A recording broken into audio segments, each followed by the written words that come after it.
Have you ever thought about your spouse and thought, we think so differently on this subject? If you are married to your polar opposite, like I am, that happens a lot. But maybe it's a good thing. And I want to talk to you today about how to bring, what kind of a response to bring to the fact that you may think very differently than your spouse. First of all, I want to make a very obvious statement that men and women are different. You are going to think differently because God made him a man and you a woman. And contrary to some people's opinions in our day, there are two genders and God made them male or female. And he gave us roles and he made us the way we are. Each one of you is different and unique, uniquely created for a purpose. Now, when he brings you and your spouse into a marriage together, it isn't that one is always right and one is always wrong. When you have a difference of opinion, maybe you could look at it as an opportunity to gain from a different perspective. Now, that isn't easy. I didn't say it was going to be easy. But if you are both alike and you think exactly alike on everything, one of you is unnecessary. Plus, if you both think exactly alike on these subjects, then what if you're wrong? It's a really good thing to recognize that two different opinions might be a good thing. And I want to encourage you to look at it that way. I want to encourage you to listen. Listening is very important, isn't it? And I want to encourage you to listen more than you speak. And that sometimes is difficult. So, what if both of you listen? But what if you start? It's really, really important. And I hope that you will start because sometimes we can learn a lot. Sometimes a different perspective isn't, you don't have to go all the way with that thought, but you can bring a discussion of two different points of view. And if you can discuss rationally and biblically, then you will enrich both of your lives. So then, what if God wants you to change? Ouch. That's hard to take, isn't it? But secondly, go to God and ask him to impact your thinking and to show you what he wants to show you through this.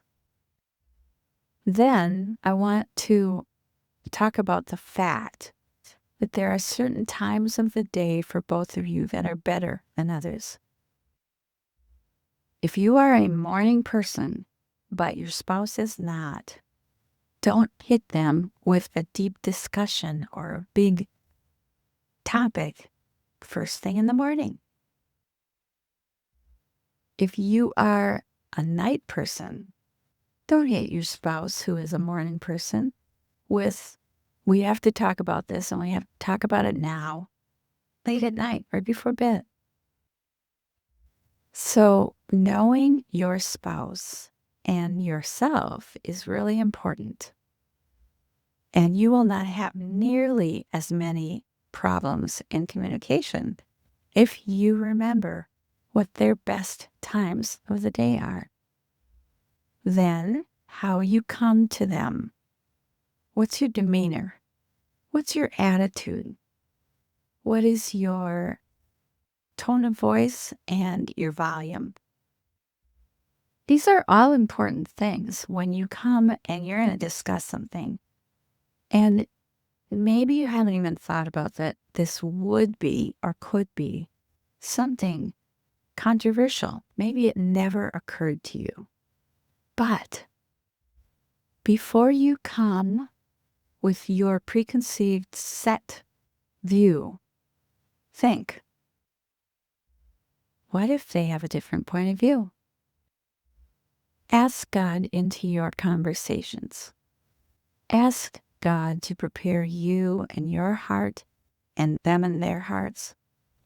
And then just think about your own attitude. And I know that I think of it as funny, but it's not really funny. One of the postures that causes my husband to react every time is if he's sitting down and I stand and I've got my hands on my hips.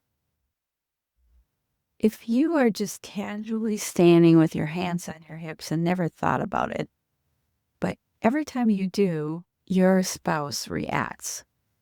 Maybe it's time to not stand with your hands on your hips if you want to talk to them. These are just things that you learn after many years of marriage. So if you know that they love to go out for breakfast, for instance, maybe you want to, before you talk about something important, maybe you want to make a date to go out for breakfast. And then think about how you're going to present this topic. Yes, you do have to think about these things. If you want to have good communication, yes, you do. And then, are there certain phrases or ways of saying things that you need to eliminate from your way of speaking? Are you calling names? Stop calling names. Are you demeaning them in the way that you are talking?